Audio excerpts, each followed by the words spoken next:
Ha parlato con gli imam ieri, che cosa vi siete detti?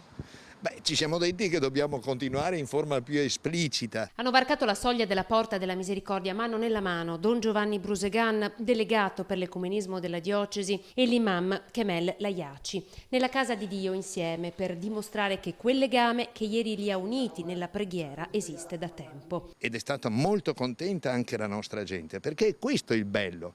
Il problema non è il terrorismo può diventare una provocazione a un porsi in un modo nuovo, cioè la crisi crea, come dire, rinnovamento. Una provocazione a cambiare, l'occasione per ritrovare un nuovo modo di essere una società.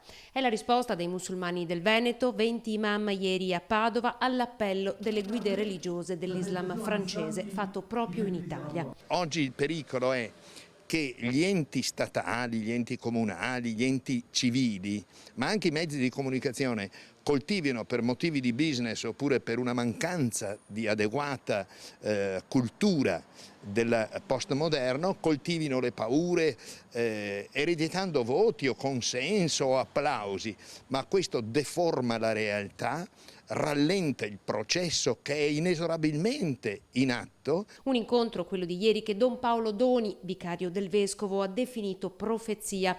Ed ecco perché, secondo Don Giovanni Brusegan, una moschea deve esserci a Padova. Certamente dentro la legalità, con la possibilità di imam che parlano italiano e comunque vigilati. Questo favorirebbe, come è ogni religione,